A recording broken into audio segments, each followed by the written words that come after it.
ज्या प्रकारे मोबाईल हा एक डिव्हाइस आहे आणि तो सुद्धा एका मेमरी ह्या घटकांमध्ये अवलंबून असतो. म्हणजे त्याची जर स्टोरेज किंवा त्याची जर भरणा साठा जर तो भरला तर तो व्यवस्थित काम करू शकत नाही. तसंच काम आपल्या मेंदूचं सुद्धा असतं.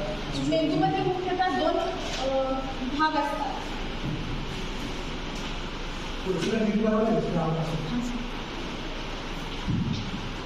त्याला मुख्यतः डावा मेंदू आणि उजवा मेंदू असं म्हटले जातं.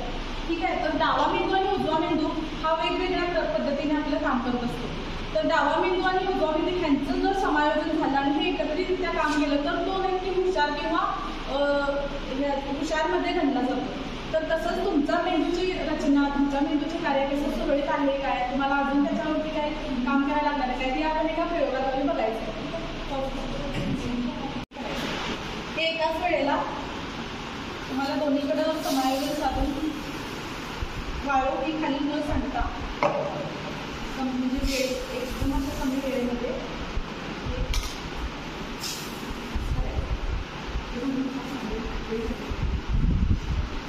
समजलं.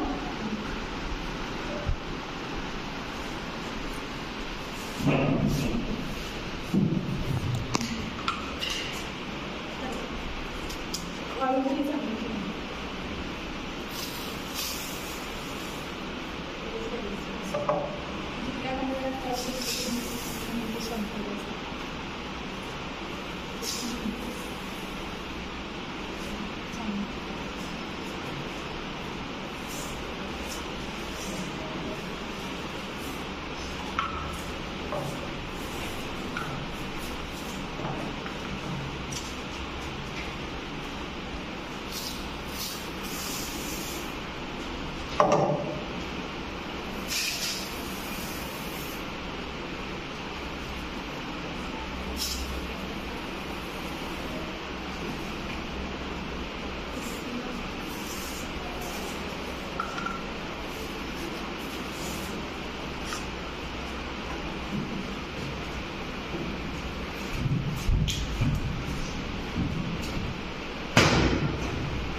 तर या प्रयोगातून तुम्हाला काय अनुभव आला? एकाच वेळी वापर केला तुम्हाला दोन्हीकडे दोन्ही हातांचं दोन्ही वेळेस एकदम करत असताना असं अडचण होत होती की इकडे खाली पडेल असं वाटत होतं. दोन्हीकडे बघता येत दोन्ही हाताचं काम एकत्र चालू होतं. त्यामुळे दोन्हीकडे व्यवस्थित लक्ष देण्यासाठी दोन्हीकडे पण ते व्यवस्थित आपल्याला त्याचा ठेवायला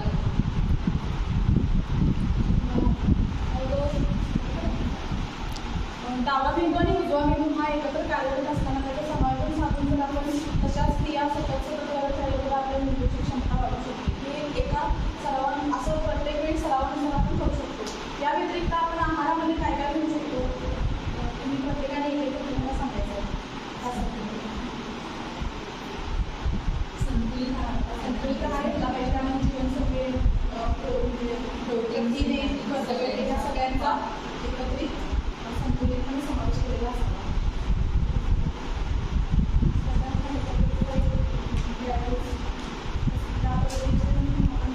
त्यामध्ये मुख्यतः अक्रोड हा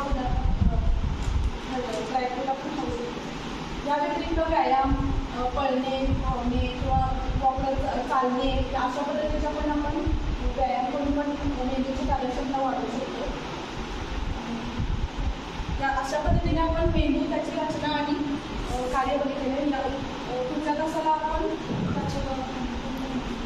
रचना काय आहे. हां ठीक आहे. पुढील कार्य आपण आपण एखाद्या गोष्टीचा सराव करताना किंवा अभ्यास करताना आपल्याला अशा अडचणी येतात आणि आपण म्हणतो की आता हे माझ्याकडून होणार नाही. म्हणजे आपण आपल्या मेंदूच्या क्षमतेला अडथळा आपण स्वतःच निर्माण करतो. तर यावरती एक उदाहरण आहे. डेव्हिड रॉकिंग नावाचा एक व्यक्ती होता. तो US नौसेना दलामध्ये काम करत होता आणि त्याला त्याचं बेस्ट माइंडसेट आहे अशा पद्धतीने ओळखलं जायचं. त्याला विचारलं गेलं की हा माइंडसेट म्हणजे तुझी जी निर्देश क्षमता ते कसं विकसित केलं आहे किंवा ती सतत ती कशी कार्यरत होती रोज, तर त्यावर त्याने एक उदाहरण दिलं. तर तो म्हणाला की मी रोज 10 किलोमीटर पळतो, रोज 10 किलोमीटर पळतो. सर्वजण म्हटले की आम्ही सुद्धा व्यायाम करतो, आम्ही सुद्धा 10 किलोमीटर पळतो. तर तो म्हणाला की जेव्हा माझी 5 किलोमीटर पळण्याची क्षमता असते तेव्हा मी त्या क्षमतेला उल्लंघून प्रयत्न करतो की 10 किलोमीटर पळणार, त्यावेळेला मी 10 किलोमीटर पळतो. आणि जेव्हा हिवाळ्याचे दिवस किंवा खूप जास्त ऊन असतं त्यावेळेला मी 10 किलोमीटर पळताना 20 किलोमीटर पळतो. अशा पद्धतीने तो स्वतःच्या क्षमतेला उल्लंघून आणि त्याला चॅलेंज करून तो आपली क्षमता अजून विकसित करण्याचा प्रयत्न करत तो प्रत्येक टास्कवर ते काम करत गेला आणि त्याला बेस्ट माइंडसेट असं असल्याचं एक अवॉर्ड मिळालं होतं. अशा पद्धतीने तुम्ही सुद्धा सरावाने प्रत्येक गोष्ट मिळवू शकता.